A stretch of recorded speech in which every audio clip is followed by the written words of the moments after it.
Marking a year since Sabrina Ray's death, around 15 Perry community members held a vigil to remember the starved teen who died weighing only 56 pounds under the care of her adoptive parents. The vigil was held Friday at Wiese Park, where Pastor Rick Gates spoke, saying he will focus on the things that do make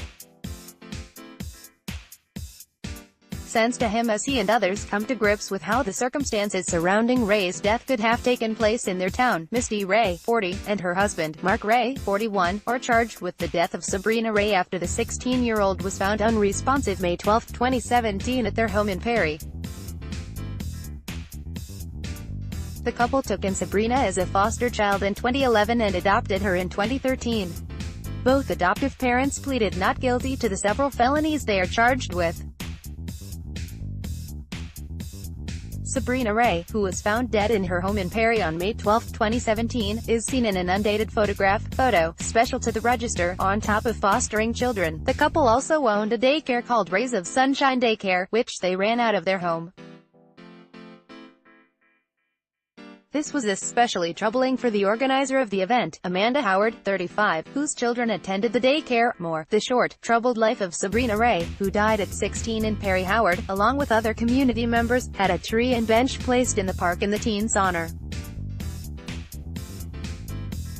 Howard said she saw Ray a few times. A plaque was placed at the bottom of a tree dedicated to Sabrina Ray, who was found unresponsive in her home 1 year ago. Photo, Danielle Jer. I didn't notice anything, and that was something I struggled with for a long time, Howard said. I ended up having to seek outside help for it because it was affecting my life.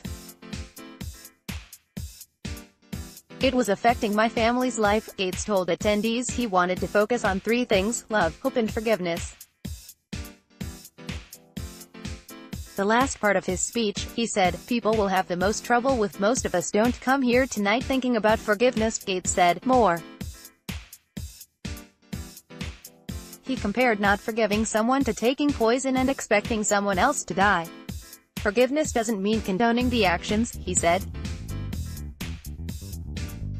He also encouraged community members to forgive themselves as the thought, "How could I have not known?" looms in their heads. Sabrina, then, Bush in grade school. Photo, special to the register. Stephanie Heitman, 46, attended the event as a community member, having lived in Perry for around 25 years, though as a mental health therapist with Genesis, she saw the effect Ray's death had on the community firsthand. Several people who were struggling with Ray's death sought help from Genesis. The Rays lived in town for a very long time, so lots and lots of families were impacted by the news, Heitman said, especially since the Rays were left in charge of many community members' children. Not necessarily directly, but just knowing that they left the most precious thing to them to these people that could have done this is very disturbing to people, Heitman said. Community members are especially unsettled because Ray's death came less than a year after 3 Perry residents were killed with a machete in their home. Living in a town of less than 8,000 people, these types of incidents aren't expected to happen, she said. Read or share the story. https://dmreg.co/2i9cshv